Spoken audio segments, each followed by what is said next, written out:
Recently दो student killing हुआ था। अक्टूबर में हुआ था एक कश्मीर पंडित का, पूरन भट्ट साहब का। दूसरा हुआ था नेपाल के एक मजदूर का हुआ था, थापा साहब का। तो दोनों में ये टेररिस्ट माहौल थे। तो जब शोपियान पुलिस को इन्फॉर्मेशन मिला, तो शोपियान पुलिस आर्मी मिलके कॉर्डन सर्च किया, जिसमें 3 टेररिस्ट मारे गए थे। तो उजैर नदीर जो है, ये लश्कर तैयबा का है। ये डलगान अनंतनाग डिस्ट्रिक्ट का था। और दूसरा लतीफ़ लॉन जो है, शोपियान डिस्ट्रिक्ट का था। आप लोग को जैसा पता है कि हम लोग पहले ट्वीट भी किए थे, इस पर रिवार्ड भी घोषित किए थे, वही टेररिस्ट है।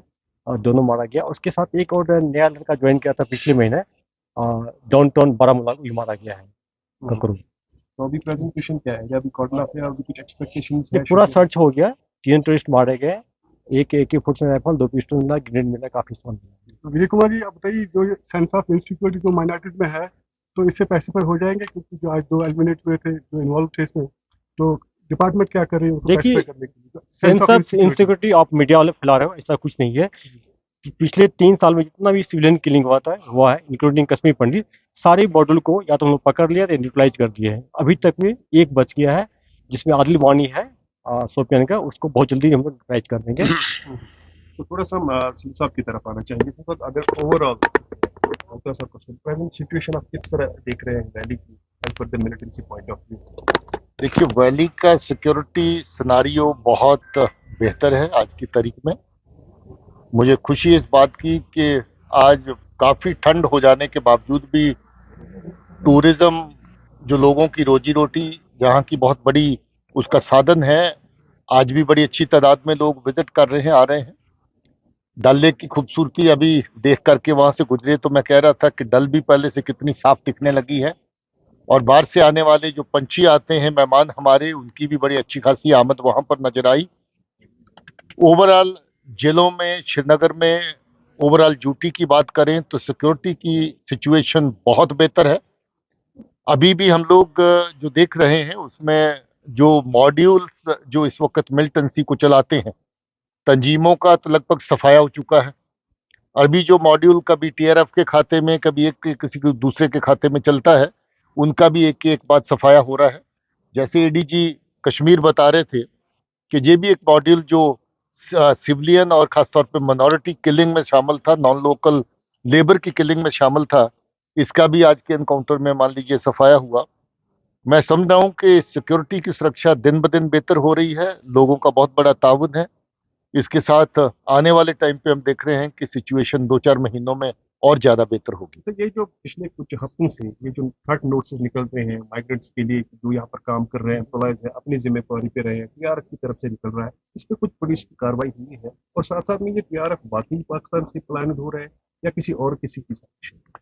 देखिए, ये एक टैक्टिस है दहशतगर्दी को किसी न किसी फॉर्म में लोगों के मनों में डर पैदा करके रखने की। ये पाकिस्तान से इस तरह की टैक्सेस के ऊपर अमल किया जा रहा है। ISI स्पॉन्सर्ड जो टेरर आउटफिट्स हैं, खासतौर पे TRF, जो माउथ पीस है टेरर का आज की तारीख में, टेरर किसी भी आउटफिट का हो, मगर एक माउथ पीस अगर उनको चाहिए तो TRF के खाते में या कश्मीर फाइट के खाते में मिलता है।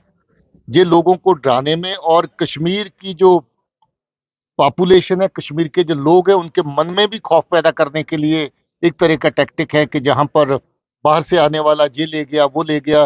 कभी निहत्थे बेगुनाह को, बाहर वाले लेबरर को टारगेट करते हैं, कभी मिनॉरिटी को ये बता करके कि ये रिहैबिलिटेशन नहीं, ये सेटलमेंट की प्लान है, ये है प्लान है, वो प्लान है।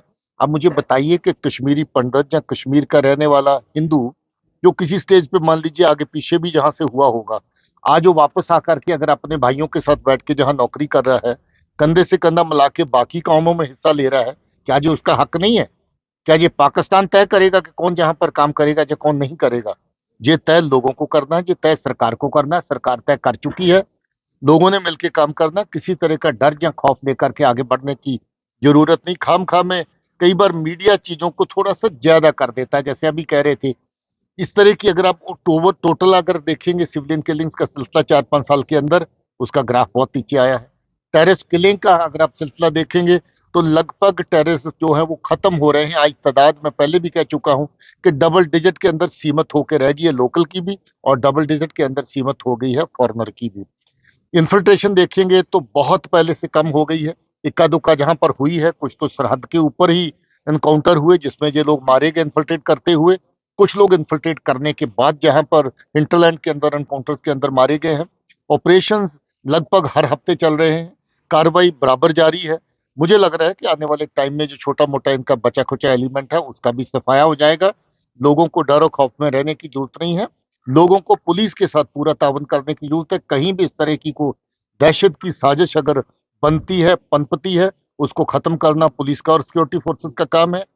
इसमें खामखा में पैनिक में ना आना, ये लोगों को एडवाइस किया जाता है और मीडिया को अपील की जाती है कि इन इश्यूज को बहुत ज्यादा उभार के ऊपर नीचे करके बताने की जरूरत नहीं है। Mr. Singh Mane, last today is the 20th December and today midnight Chilai Kalan will knocks the door of Kashmir Valley.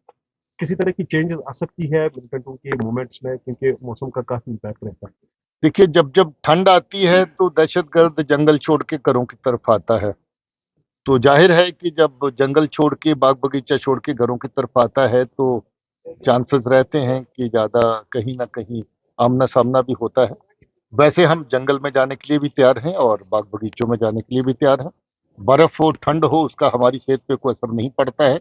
हमारी कार्रवाई बराबर जारी रहेगी, मगर अगर उनके टैक्टिक्स में कोई बदलाव आएगा तो हम लोग भी अपने टैक्टिक्स बराबर उसको जो है वो एडजस्ट करते रहते हैं, रिएडजस्ट करते रहते हैं।